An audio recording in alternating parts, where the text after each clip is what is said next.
आज छोटी सी लोमड़ी को देखेंगे आणि आज आपण एक छोटंसं बोललेलं बघू। हम कल का ही वचन निकालेंगे लूका अध्याय 15 का आपण कालचं वचन काढू लूका अध्याय 15 और उसका 27 से। आणि त्याचं वचन 27 पासून। लूक चैप्टर 15 लूका अध्याय 15 उसका 27 से। आणि त्याचं वचन 27 पासून। त्याने त्याला सांगितले, तुमचा भाऊ आला आहे आणि तो तुमच्या वडिलांना सुखरूप परत मिळाला म्हणून त्यांनी पृष्ठवासरू कापले आहे। तेव्हा तो रागावला व आत जाईना, म्हणून त्याचा बाप बाहेर आला व त्याची समजूत घालू लागला। परंतु त्याने बापाला उत्तर दिले, पहा मी इतकी वर्ष तुमची सेवा चाकरी करत आहे आणि तुमची एकही आज्ञा मी कधीच मोडली नाही, तरी मला आपल्या मित्रांबरोबर आनंदोत्सव करण्यासाठी तुम्ही कधी कळवूही दिले नाही। पण ज्याने तुमची संपत्ती कसबिनींबरोबर खाऊन टाकली, तो हा तुमचा मुलगा आला आणि तुम्ही त्याच्यासाठी पृष्ठवासरू कापले। त्याने त्याला म्हटले, बाळा तू तर माझ्याबरोबर नेहमीच आहेस आणि माझे जे काही आहे ते सर्व तुझेच आहे, तरी उत्सवाने आनंद करणे योग्य आहे, कारण हा तुझा भाऊ मेला होता तो जिवंत झाला आहे, हरवला होता तो सापडला आहे। आमीन। हम जैसे देखते हैं कि उड़ाऊ पुत्र जब अपने आप में आया और वो क्या हुआ, अपने घर लौट आया तो उसके पिता ने दौड़कर उसका स्वागत किया, उसके पाप को क्षमा किया, उस पर दया की, अपना स्वभाव जो प्रेम भरा दया भरा दिखाया और उसे वापस वो अधिकार, बेटा होने का अधिकार उसको वापस दिया। आणि आपण बघतो की उद्या मुलगा जसा पुन्हा आला, त्याचा वडील धावत गेला, त्याचे चुंबन घेतले, त्याचा अधिकार त्याला दिला, त्याचे वस्त्र बदलले आणि त्याला काय केलं, पुन्हा आपला मुलगा म्हणून स्वीकार केला आणि त्याच्यासाठी मोठी मेजवानी दिली। उसने ऐसे इसलिए किया क्योंकि प्रेम ये सब करता है।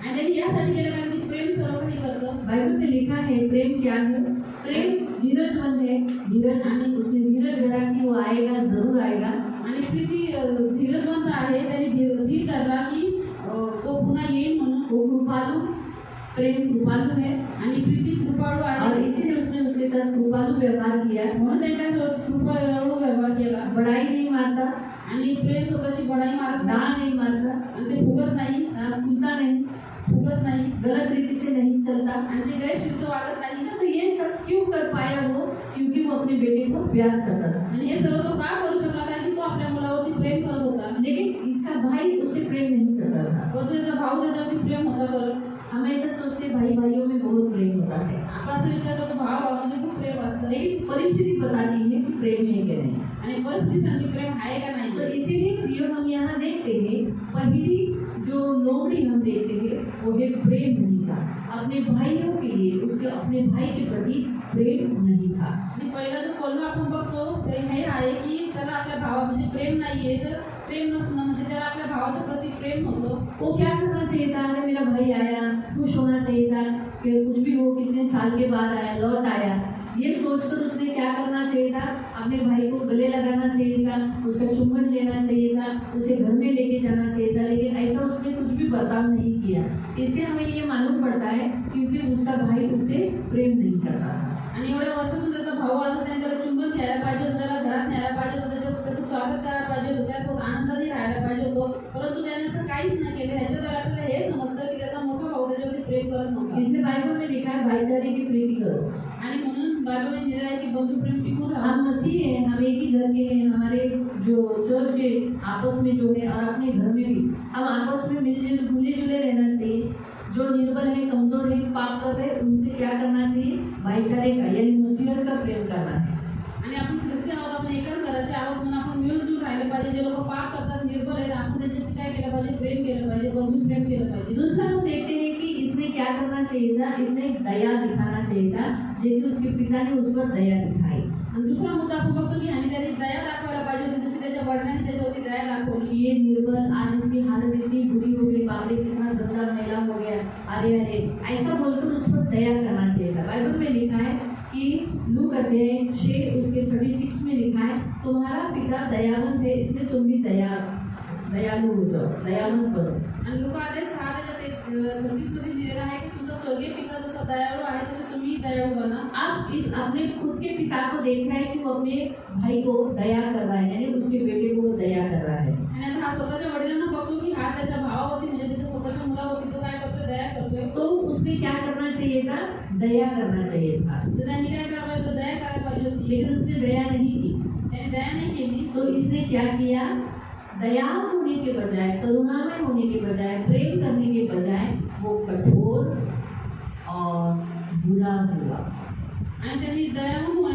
प्रेम करण्याच्या बदली तो कठोर आणि वाईट दृष्ट बनला.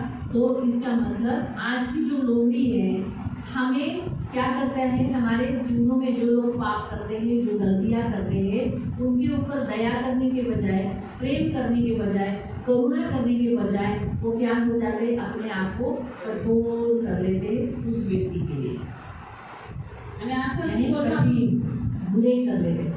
आणि आजचा जो बोलणं आपण बघतोय तो हा आहे की जे लोक पाप करतात, चुका करतात, त्यांच्याबद्दल आपण दयाळू राहण्याच्या बदली, प्रेम करण्याच्या बदली त्यांच्यासोबत आपण कठोरपणाने व्यवहार करतो. Being means instead of being kind और कंपैशनेट, मतलब अगर हमें कैसे होना चाहिए उस परिस्थिति में, काइंड यानी दयालु और कंपैशनेट यानी करुणा में होना चाहिए, लेकिन उसके बजाय मीन्स, कभी कभी बोलते हैं ना तू रूड है, तू मीन्स है, खुद का देखता है, स्वार्थी बोलते हैं ना उसको, तो उस वो बुरे बन जाते हैं. तो कभी कभी हम ऐसी कभी कभी परिस्थिति में हम हो जाते हैं, हम रूड हो जाते हैं. रूड यानी उद्धट हो जाते हैं. थैंक यू शब्द बताने के लिए. उद्धट हो जाते हैं. सेल्फिश मीन्स यानी अपना देखकर, अपना, जैसे इसने कहा मैंने कभी तेरे से वाशरूम मांगा, मैंने तेरे से कभी ऐसा किया, मतलब उसने अपने बारे में अपना स्वार्थ बताया, अपनी बातें बताई, तो अपने तो वो बुरा व्यवहार कर रहा था, वो और कठोर हो गए, कठोर हो जाना. तो कभी कभी इंसानों के जीवन में ऐसा कुछ हो जाता है जिसके कारण इंसान उस परिस्थिति में क्या होना चाहिए, सॉफ्ट हो जाना चाहिए, तो वो कठोर हो जाते हैं. आणि कठोर बनणं आपण इथं बघतो की मनुष्याच्या जीवनामध्ये अशी परिस्थिती झाल्यानंतर त्यांनी नम्र आणि सौम्य व्हायला पाहिजे, पण तो कठोर बनून जातात. बाइबल में लिखा है अंतिम दिनों में इंसान क्या हो जाएंगे, कठोर, कड़क. इसलिए कितना उसके सामने लोग, उसके सामने कुछ भी परिस्थिति दिखाई दे रही है, उसकी हालत खराब है, ये सब दिखाई नहीं देगा. आणि बायबलमध्ये जेव्हा हे शेवटच्या काळामध्ये लोक कठोर होतील, तर दगडासारखे त्यांचं हृदय होईल, त्याच्यासमोर किती रडा, काही बोला, त्यांना काहीच फरक पडत नाही. बाइबल में ऐसे बहुत सारे उदाहरण हैं जिन्होंने अपना हृदय कठोर नहीं रखा, सॉफ्ट रखा. आणि बायबलमध्ये अशी खूप सारे उदाहरणं आहेत ज्यांनी आपलं हृदय कठोर ठेवलं नाही, पण तो नम्र आणि सौम्य ठेवलं. उन्होंने उस परिस्थिति में उन्होंने उनको साथ दिया, दया दिखाई. त्या परिस्थितीमध्ये त्यांनी त्याला साथ दिला, दया दाखवली. सबसे पहले मैं रूथ की बात कर रहा हूँ. आणि सगळ्यात पहिले मी दूधबद्दल सांगते. उसने जब देखा कि उसकी सास अकेली हो गई है, आणि तिने ज्यावेळेस बघितलं की आता तिची सासू एकटीच राहिलेली आहे निस्सहाय हो गई है आणि ती निस्सहाय झालेली और आहे बूढ़ी भी हो गई है, आणि वृद्ध पण झालेली आहे. अगर मैं उसे अकेली छोड़ दूंगी तो वो मर जाएगी, उम्र से पहले ही मर जाएगी. आणि मी जर तिला एकट्याला सोडून दिली तर ती लवकरच मरत क्यों ना व्हायची. मैं उसे अपना प्रेम दिखाऊं, उसके साथ रहूं और उसकी सेवा करूं. आणि मी तिला प्रेम दाखवून तिच्यासोबत राहून तिची सेवा करू. और उसने वैसा व्यवहार दिखाया. आणि तिने असं व्यवहार उस दाखवला. परिस्थिति में जो उसके साथ हुआ, उस परिस्थिति में उसने कर्मालु बना, दयालु और करुणा में स्वभाव उसने दिखाया. अपना प्रेम जो था नोआमी के ऊपर, वो उसने अपना प्रेम प्रकट किया. आणि त्या परिस्थितीमध्ये तिने आपला दयाळू आणि कृपाळू स्वभाव दाखवला. तिचं जे प्रेम होतं नॉमीवरती ते तिने प्रकट केलं. बवाज आणि बवाज भी जब परिस्थिति देखा, उसने जब एक मालूम पड़ा कि अरे वो तो उसी नोआमी की बहू है, हाँ, तो वो कठोर नहीं हुआ, क्योंकि वो कौन थी, मोआबी थी ना, मोआबी से कोई रिश्ता नहीं रखा. उसने देखा ये पीछे घटे हुए लोग हैं, उधर से जाकर आए, ऐसा तो कठोर नहीं हुआ. उस परिस्थिति को जानकर कि उस विधवा के लिए वो यहाँ आई है, इसलिए बोअज ने क्या किया, सॉफ्ट बना और कहा जानबूझ के तुम धान्य गिराओ ताकि वो उसे चुन सके. तो एक अपना नुकसान उसने करा, देखा गया तो उसका नुकसान हुआ ना, बघायला तर बहुत नुकसान झालं. लेकिन फिर भी उसने ऐसा नहीं किया. उसने क्या किया, उस परिस्थिति में उसने अपने आप को कठोर नहीं किया. लोग क्या करते हैं, जब परिस्थिति जो खराब हुई रहती है उसमें वो अपना और भी बुरा स्वभाव दिखाते हैं. लोक काय करतात, परिस्थिती ज्यावेळेस बिघडते, खराब होते, त्याच्यामध्ये अजून वाईट म्हणतात आणि अजून वाईट स्वभाव दाखवतात ना. जैसे उदाहरण मैं आपको दिखाती हूँ. बाइबल में कोई आपको ऐसा है कोई उदाहरण आपके नजर में? कारण तुमच्या नजरेमध्ये कोणी असं उदाहरण आहे का?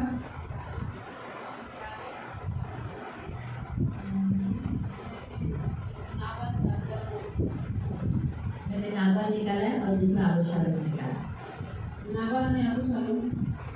प्रियो, हम देखते हैं कि नाबाल के बारे में पहले हम देखेंगे. नाबालाबद्दल आपण पहिले करू. दावीद के सारे वर्करों ने उसके साथ अच्छा व्यवहार किया, दाविदाच्या सगळ्या सेवकांनी त्यासोबत लेकिन जब उसका चांगला भलाई हुआ, उसके पास खून करने का समय आया, आणि बहुत कुछ आया, ज्या लोकर काढण्याची वेळ आली त्यावेळेस वो अहंकारी हुआ, आणि त्यावेळेस मूड हुआ, अहंकारी झाला, घमंडी झाला, बुरा हुआ। वाईट और झालं. उसने कहा कौन दावीद, मैं नहीं पहचानता। ऐसे तो लुच्चे लोग स्वामी से भागकर कुछ भी करते हैं, क्या मैं हर एक को देता हूँ ना? तो उसने क्या किया, दावीद की उस कठिन परिस्थिति में दयालुपन दिखाने के बजाय उसने क्या किया, उसके साथ कठोर व्यवहार किया। आणि त्या नाबाल आणि दाविदाच्या त्या परिस्थितीमध्ये त्यासोबत कृपाळूपणा दाखवायच्या बदली त्यांनी त्यासोबत कठोर व्यवहार केला बहुत बुरा व्यवहार किया। आणि खूप वाईट व्यवहार केला. और अक्सर ऐसा ही होता है। आणि नेहमी असंच होतं. आप नोट करो, जब इंसान के पास पैसा बहुत आ जाता है, कमाई ज़्यादा हो जाती है, बड़े स्थान पर हो जाते हैं, तो फिर वो दूसरों को तुच्छ देखने लगते, कठोर हो जाते, फिर उन्हें ऐसा लगता है ये रिक्शा हमारी है, हम पैसा दे रहे, फिर हम किसी दूसरे इसको क्यों दें? आणि ज्यावेळेस मनुष्याला खूप धन येतं, त्याचं सगळं काही चांगलं होतं, जास्त कमाई उत्पन्न वाढायला लागतं, त्यावेळेस ते कठोर होतात, वाईट बनून जातात आणि ते होतं हे आम्ही पैसे देऊन घेतलेली रिक्षा आहे ना, आम्ही ह्याच्यामध्ये ह्यांना कशाला बसून घेऊ? हम क्यों इसको लेके जाए? आम्हाला काय नको इसलिए क्या घ्यायला? करेंगे, रिक्शा में बैठते समय ऐसे बैठते हैं कि भाई मेरे को नहीं। आणि रिक्षामध्ये लपून छपून बसतील. जैसे वो दुसऱ्यांना व्यक्ति के आगे से रिक्शा गई, फिर ऐसे आणि व्यक्ती समोर रिक्षा गेली का मग परत बरोबर बसतील. गई नहीं, नहीं तो बोलेगी ना, अरे मला घ्या, मला घ्या, मला घ्या। और अगर उस व्यक्ति को दिखाए तो वो बोलेगा कि मुझे ले लो, मुझे ले लो. या फिर पहले ही बोल के रखेंगे, ये उन्होंने को बोला ना, हमें प्राइवेट के पहिलेच बोलून ठेवते की किसी को लेना नाही, हमने प्राइवेट रिक्षा किया है, इसलिए सगळे लोक सगळे रिक्षा वाले बोलते ना, अरे तुमच्याच याची लोक आहेत, तुमचीच माणसे योग्य आहे ना, असं बोलतात ना। कभी कभी रिक्शा वाले बोलते हैं आपके चर्च के लोग इनको ले लें क्या? नको नको, या बोलो। नहीं नहीं, आगे ले लो रिक्शा. तो ये ऐसा क्यों आ जाता है? मैंने ऐसे बहुत लोगों को उदाहरण देखा है, ऐसे बहुत लोग। एक फैमिली थी, उस फैमिली को जमीन पर काम हो गया, उन्होंने गाड़ी ली, आणि कुटुंब त्यांच्या जमिनीचं काम झालं, त्यांनी गाडी घेतली और गाड़ी लेते हुए इतने अहंकारी हो गए, इतने अहंकारी हो गए, आणि गाडी घेतल्यास एवढे अहंकारी झाले, एवढे अहंकारी झाले इतने अहंकारी हो गए कि उनकी माँ को भी देखकर अनदेखा करके गाड़ी आगे ले गई। आणि एवढे अहंकारी झाले की स्वतःच्या आईला बघून न बघता येते की गाडी पुढे घेतली. तो उसकी माँ ने मुझे फोन करके बताया कि काय दीदी, एवढं काय पैशाचा घमंड, स्वतःची आई पण दिसत नाही का? आणि त्या गुरुजी माने फोन करके बोला की इतना क्या काय झालं? झालं? तर ती मागे नाही दिसते. आणि म्हणजे अहो मी पण त्यांना दिसत नाही, मी काय करू त्यांना, काय नाही करू शकत, येतील खाली, येतील लोक खाली येतील, लागून मध्ये तुम्हाला बघते. आणि थोड्या दिवसानंतर झालं, जसं नाबालाचा हाल झाला तसं त्यांचे हाल झाले. थोड़े दिन के बाद होगा, जैसे नाबालक हो गया वैसे उनका भी हो गया. जब इंसान के हाथ में बढ़ती या कुछ हो जाता है तो क्या हो जाते, कठोर हो जाते। इसीलिए प्रियो, परमेश्वर नहीं चाहता कि हमारे हाथ में ज़्यादा धन आने के बाद हम बुरे लोगों के साथ बुरा व्यवहार करें, भाईचारे का प्रेम भूल जाए। इसलिए कभी कभी हमारे हाथों में धन देने के लिए विलम्ब लगा कर थोड़ा लेट करता है। मैं आपको बताती हूँ, उसका एक अच्छा बाइबल का उदाहरण है, वो भी जोसेफ। आणि ह्याचं एक चांगलं बायबलमध्ये उदाहरण आहे, ते है यूसेफ. मैं आपको बताती हूँ, जोसेफ को जब बेचा गया, वो डायरेक्ट पोतीफर के से डायरेक्ट वो राजा के महल में बन सकता था, राजा बन सकता था, यानी प्रधानमंत्री बन सकता था। आणि योसेफला जसं विकण्यात आलं तर तो पोतीफरच्या घरातून डायरेक्ट मिस्टरचा प्रधान बनू शकत होता. हाँ, बन सकता था, करू शकत होता. कारण टैलेंट उसमें था, प्रभु में इतनी कुवत भी थी। आणि त्याच्यामध्ये पण दान होते आणि देवामध्ये पण तेवढी शक्ती होती. हाँ, हमारा प्रभु कर सकता है, लेकिन उसको इस प्रोसीजर से क्यों लेके गया मालूम? आणि देव त्याला या परिस्थितीतून का घेऊन गेला? ताकि उसको, परमेश्वर को मालूम है अगर इसको भी डायरेक्ट अगर प्रधानमंत्री बनाए ना तो ये अपने भाइयों से बदला लेगा। आणि देवाला माहिती होतं की ह्याला आता डायरेक्ट तुम्ही प्रधानमंत्री बोललो तर हा आपल्या भावाकडून नक्की बदला घेईल. गुस्सा तो आया होगा ना उसको कुएं में डाला, मार डालने का प्लानिंग किया, तो इसीलिए उसे क्या किया गया, पोतीफर के घर में नम्र बनाया गया, सारा काम करके करके, दिन भर काम खेती में करके करके, फिर वो पोतीफर की पत्नी का उठाकर जेल में जब गया, इल्जाम लगाया गया, वहाँ पर वो नम्र बना, ऐसा योग्य बना, तब उसे प्रधानमंत्री बना। क्योंकि प्रधानमंत्री बनने के बाद उसके पास एक अथॉरिटी है, वो जेल में डाल सकता है। उसने अपने भाई शिमोन को जेल में डाला था, एक को रखा था और 11 को बोला, 10 को बोला जाओ छोटे को लेकर आओ। आणि प्रधानमंत्री झाल्याच्यानंतर त्याच्याकडे एक अधिकार येणार होता, त्या अधिकारात तो काही करू शकत होता नाही. आपण बघतो की त्यांनी शिमोनाला हातपाय बांधून सुंगात टाकलं होतं. सभी लोगों को जेल में डाला था, लेकिन बोला ठीक है तुम सच बोल रहे ये बात, एक लोग रखो बाकी को लेके जाओ। ते बाकी सगळ्या लोग चले जाओ और उस छोटे को लेकर आओ. आणि त्यांनी सगळ्यांना तुरुंगामध्ये टाकलं होतं, पण तो एकाला ठेवला आणि ते म्हणले की 10 लोक जा आणि त्या सगळ्यात लहान भावाला घेऊन ये. अगर आप सोचो वो बनने के बाद अगर ऐसा कर सकता है, तो पुन्हा बंदल्याच्या नंतर असं करू शकतो, अपने भाइयों को जेल में डाल सकता है, भावांना जेलमध्ये टाकू शकतो. तुम स्पाइस हो, ऐसा ही बोला ना उसके ऊपर. आणि तो म्हणला की तुम्ही हे आहात, गुप्त हे आहात. तो सोचो अगर वो बना नहीं होता तो वो क्या करता. आणि विचार करा तो आत्म्यामध्ये बनल्या नसतं त्याने काय काय केलं असतं. तो परमेश्वर चाहता था कि इस्राइल को चलाए संभाले जोसेफ के लिए, इसलिए जोसेफ को दुख उठाकर वो पहले बन गया. इसलिए जब प्रधानमंत्री हुआ तो अपने भाइयों को संभाल पाया. आणि देवाची भाईचारे का प्यार उसमें रहा. वो अपने भाइयों के कंधे पे रोया, उन्हें आलिंगन दिया, चुंबन किया, उनकी उस परिस्थिति में उनको संभाला. देवाची इच्छा होती की इस्रायल लोकांना सांभाळावं म्हणून आणि त्यांनी बनून राहावं म्हणून त्यांनी काय केलं, योसेफ ज्यावेळेस भावांना भेटला त्यावेळेस त्यांनी भावांना आलिंगन दिलं, त्यांना चुंबन दिलं, त्यांना प्रेम केला आणि तो त्यांना सांभाळू शकला. तो कहने का उद्देश्य, अगर वो प्रधानमंत्री को कुछ स्थान मिल जाता तो कठोर हो जाता. इसलिए होता है पर कभी कभी लोग है ना जल्दी फटाक से कुछ मिल जाने के बाद चेंज हो जाते हैं, बिहेवियर अपना बदल देते हैं. ऐसा नहीं. मैं आपको एक ही बताती हूँ, आगे आपको हाथ में बहुत धन आएगा, बहुत. प्रभु आपको ऑलरेडी आपको दिखाया ये कि धन की प्रभु ने पेटी खोल दी, संदूक खोल के रखा है, तो सब कुछ प्रभु आपको आने वाले दिन में दे. बस मसीहत पर नहीं छोड़ना. कोई भी मसीह भाई को, एक छोटे से छोटे भाई को भी कुछ नहीं है. आणि येणाऱ्या काळामध्ये देव तुम्हाला खूप धन देणार आहे, खूप आशीर्वाद देणार आहे. आणि आशीर्वाद भेटल्याच्या नंतर आपला ख्रिस्तीपणा सोडू नका आणि लहानाचा लहान ख्रिस्तीला पण तुम्ही तुच्छ लेखू नका उनको कभी डाउन नहीं है. आणि त्यांना कधी तुच्छ बघू नका. पैसा आने के बाद तुमच्याकडे धन आल्याच्या नंतर अपना स्वभाव नहीं बदल. आणि स्वभाव बदलू नका स्वतःचा.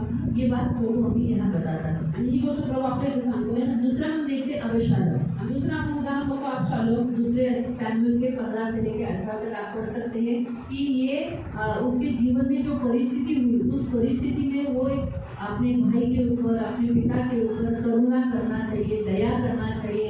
जाने दो, मेरे पिता ने ऐसा कर, लेकिन वो क्या हुआ, वो कठोर हुआ, बुरा हुआ, बदला लेने वाला और उसका विरोधी बनकर उसके विरोध में खड़ा हुआ. आणि दुसरा शंभर अध्याय 15 अध्यायापासून 18 पर्यंत तुम्ही वाचू शकता की अबशालोमाच्या जीवनामध्ये जी परिस्थिती झाली त्याच्यामध्ये त्यांनी आपल्या वडिलांवरती दया करायला पाहिजे होती, आपल्या भावावरती दया करायला पाहिजे होती, परंतु त्या परिस्थितीत तो वाईट बनला, कठोर झाला आणि त्याने बदला घेतला.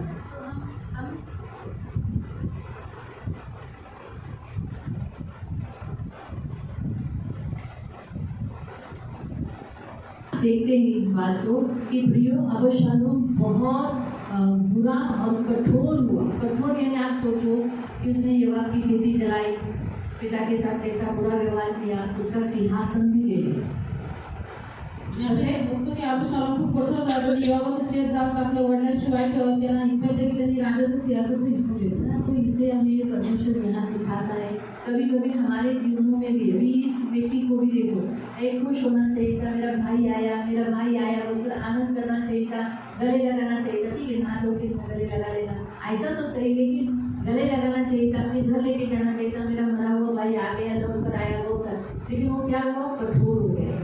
आज तो मुझे भी यही बताता है, कभी कभी है ना हमारी भी परिस्थिति, हमारे जीवन में कुछ होता है ना, उसमें हम कभी कभी कठोर हो जाते हैं.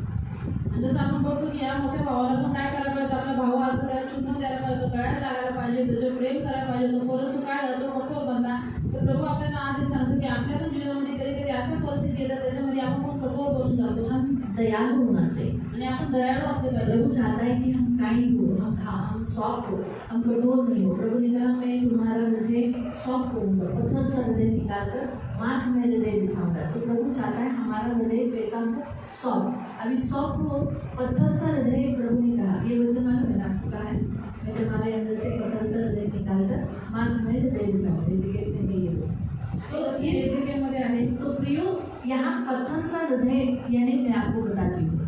आणि दगडाचं हृदय म्हणजे मी तुम्हाला सांगते, अभी पत्थर सा हृदय बोला तो सोचो ये पत्थर है आणि हा दगड आहे, इसको कितना मारो, आणि याला किती पण मारा, देखो कुछ लगता है. त्याला काय लागतं. अभी इसके सामने रोए, मुझे लगेगा कि उसको कुछ नहीं होगा. आणि त्याच्याकडे तोंड करून डोकं आपटत आहे तिने लागत लगेगा कुछ होगा फर्क?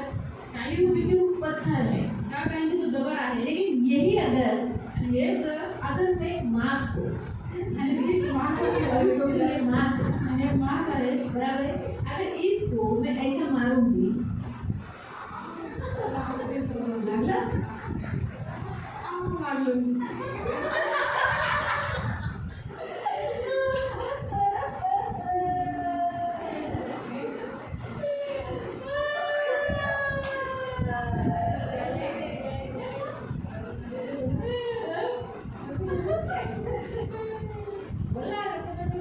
नका रडू दे, नका रडू. काय feeling नाही यार.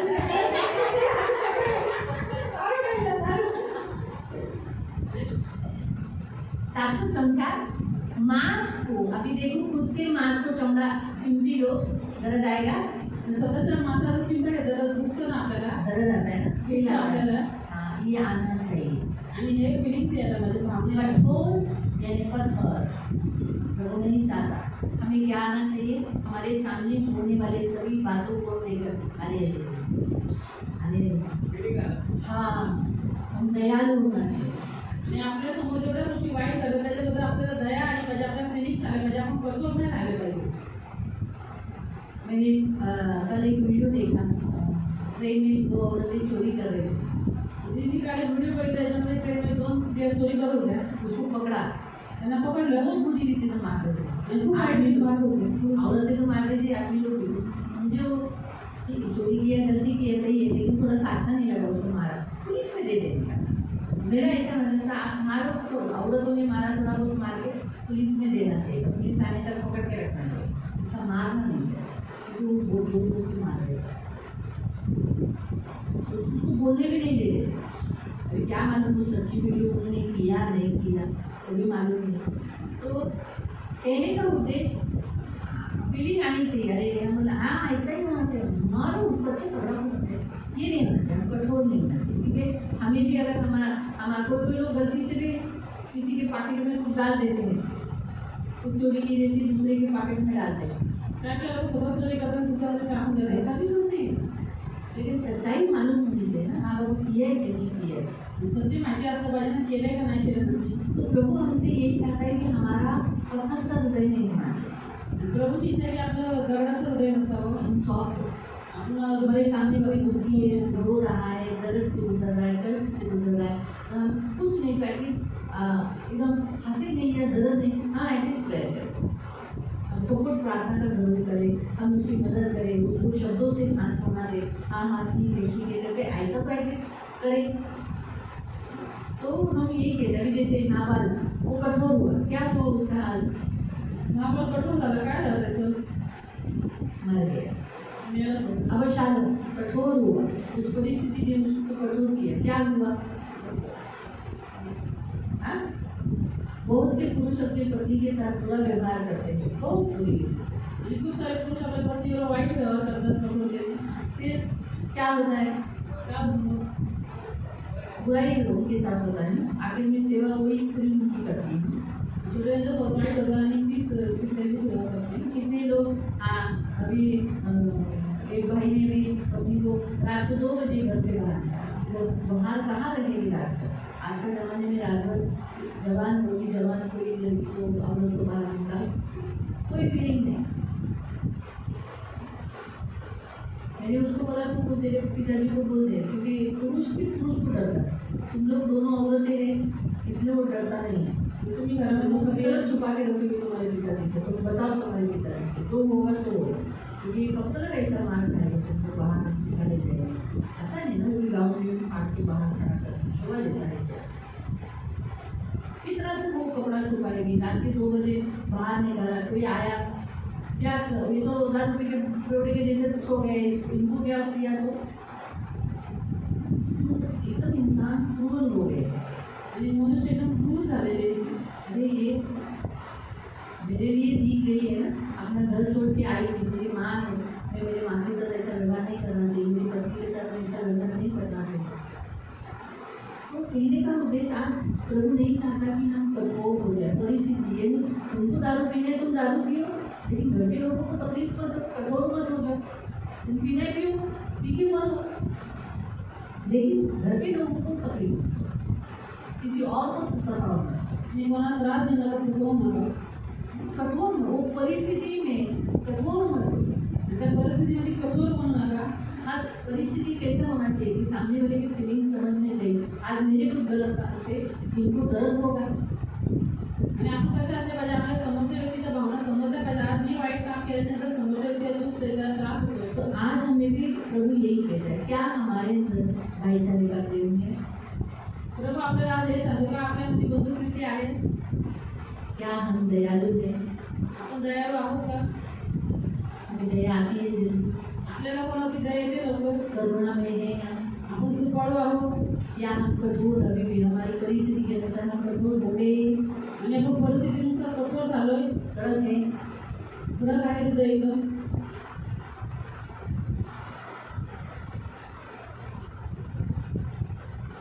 तो हमें मानना चाहिए, आपण क्षमा मागितली पाहिजे देवाकडे, है ना?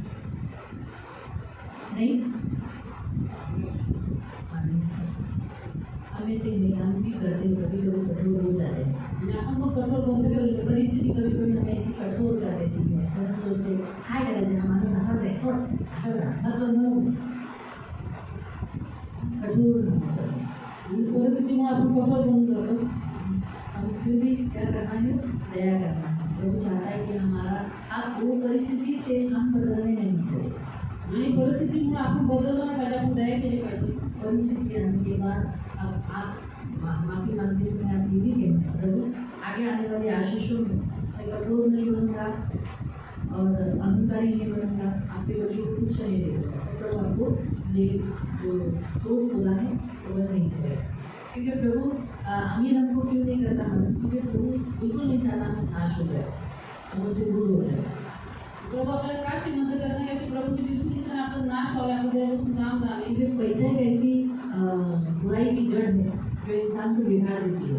आणि काय ते धन हे असं वाईटाचं मूळ आहे जे मनुष्याला बिघडून टाकतं. प्रभु के पास आना बंद कर देते हैं. प्रभूकडे येणं बंद होऊन जातं. सबसे पहले प्रभु के पास है. अभी कुछ समझदार लोग हैं, वो लोग क्या सोचते हैं, प्रभु लिया चलो प्रभु के पास जाएंगे, लेकिन कुछ लोग क्या करते हैं, अरे धन है काय नाही दिलं चल ऑनलाईन करू. जे लोक समजणार की अरे देवाने आपल्याला धन दिले, तर आपण सगळ्यात पहिले देवाकडे जाऊ. परंतु काही लोक धन आल्याच्या तर म्हणतात अरे काय त्याचा तर चर्च में चला घरातच ऑनलाईन प्रार्थना करू. चर्च में दो व्यक्ति, एक व्यक्ति जिसको प्रभु धन दिया वो प्रभु को देता है, और दूसरा व्यक्ति सेम पगार है लेकिन वो व्यक्ति बियर बार में लटू हुआ है. चर्च में दोन टाईपचे व्यक्ती आहेत. एक व्यक्ती ज्याला देवाने धन दिले तर ते देवाला देतात, देवाचे उपकार मानतात, आणि दुसऱ्या व्यक्तीला खूप तेवढाच पगार आहे परंतु ते जाऊन बियर बारमध्ये उडतात. और इस व्यक्ति के पास जो प्रभु को पास आकर धन्यवाद देता है, प्रभु को देता है, प्रभु उसके हाथ में बाकी रखा है, लेकिन वही सेम पगार दूसरे भाई को है, उसके पास कुछ भी नहीं, उल्टा क्रेडिट पे हो. बीवी को बोलता है पैसा ला दे, क्यों पगार नहीं हुआ, मुझे चाहिए तेरा पगार, दे आपको मेरे पास वो कर्जा है. 80,000 पगार लेने वाला व्यक्ति महीने का, मुझे बताओ खत्म, महीना भर 80,000 खत्म हो जाएगा. आप बताओ आपको 80,000 अगर मिला आप क्या करोगे, कितना बचत करेंगे, तुम्हाला 80,000 भेटले तुम्ही किती वाचवा पैसे, है ना. महीने महीने में अगर आपने 50,000 भी जमा किया तो आप एक नया फ्लैट ले लोगे थोड़े साल में. आणि महिन्याचे 50,000 जर तुम्ही जमा केले तर तुम्ही लगेच फ्लॅट घ्या थोड्या दिवसांमध्ये. सही है ना, फायदा हो जाएगा. कितना बड़ा बुद्धि पर में हम क्या करेंगे, अरे कोई इधर पैसा हमारा महीने महीने में इतना पगार है, चलो बाकी का रख देंगे, इतना ही अपना घर खर्च चलेंगे. सही है. आज 1 रुपया नहीं है. मैं उसको जब बोला कि बाबा तुम इधर ही किधर घर ले लो और EMI भरते जाओ, तो बोला मेरे पास 1 रुपया नहीं, मैं कहाँ से डाउन पेमेंट करूँ. तो डाउन पेमेंट के लिए पैसा नहीं. डाउन पेमेंट करना घेण्याच्याकडे पैसे नाही त्याच्याकडे. 80,000 पगार लेने वाले के पास डाउन पेमेंट करने के लिए पैसा नहीं, ऐसा कोई विश्वास करेगा. आणि 80,000 पगार घेणाऱ्याकडे डाउन पेमेंट करायला पैसे नाही असं कोणी विचार करेल. पहले तो मैंने झूठी बोला, लेकिन जब उसने मुझे ऐप से दिखाया, हर एक के मोबाइल में अकाउंट देख रहे हो, देखो दीदी मेरे पास सच कुछ नहीं. बोला बाबा 80,000 पगार ले रहे थे और आपके पास डाउन पेमेंट के लिए पैसा नहीं है, शुरू की बात है.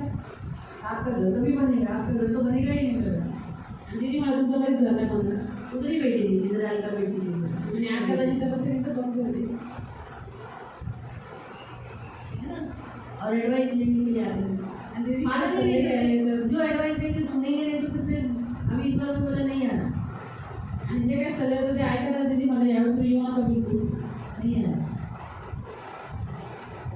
तो कहने का उद्देश्य प्रयोग परिस्थिति हमें कैसी बना देती है, इसलिए हम ऐसा नहीं होना। प्रभु को बोला, प्रभु तू मुझे दे देना, मैं तेरी महिमा करूँगा, तुझसे दूर नहीं जाऊँगा। और मेरे जीवन में आज के बाद मैंने बहुत बार मैं कठोर हुआ, कठिन हुआ, बुरा व्यवहार किया और जैसा चलना चाहिए वैसे मुझे चाल चलन नहीं किया, लेकिन आज से ऐसा नहीं है। आणि आपल्या देवाकडे क्षमा मागायची. देव मी खूप वेळा कठोर झालो, कठीण झालो, जसं ख्रिस्ती चालायला पाहिजे होती मी चाललो नाही, मला क्षमा कर. तो माफी मांगेंगे, आणि आपण देवाकडे क्षमा मागू. ठीक है?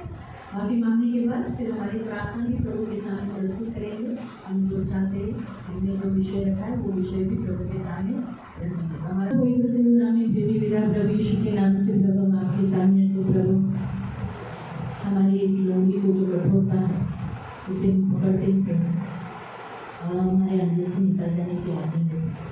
दुष्टता को, कठोरता को, बुराई को हम यीशु के नाम से बांधते हैं और उसके कार्यों को कलोरी क्रूस बढ़ाकर नाश करते हैं, निकल जाने की आदत है। और जैसा तू दयालु है वैसे हम भी दयालु होने के लिए सफल हैं। हमारे अंदर करुणा आने के लिए मदद करते हैं। तो प्लीज़ मेरे प्यारे पिता, ये मेरी विनती, मेरी प्रार्थना है प्रभु, आप दया करिए, मेरी खास विनती हमारे सारे अधूरों को प्रभु को क्षमा करो। और जैसे प्रभु पवित्र पिता, प्रभु तूने अपना हाथ बढ़ाया है, जैसे अभी हमने वचन पढ़ा प्रभु, उस वचन के अनुसार तूने अपना हाथ बढ़ाया, तो प्रभु इनके लिए जो आशीष रखी तो ये कभी भी कठोर और तेरे भाईचारे की जो प्रीति है वो कभी कम नहीं करेंगे प्रभु। तेरे हाथ को बढ़ाकर इनके जीवन में कार्य करते हैं। इन्होंने जो जो विषय रखा है उस विषय के लिए तेरे सामने भी आए, इसलिए सुनिए प्रभु, करुणा कर प्रभु, ये मेरी खास विनती है, मुझे कभी नहीं छोड़िए, कभी नहीं। इनकी सुनी लेना, इनकी रक्षा। धन्यवाद यीशु के नाम से, आमीन।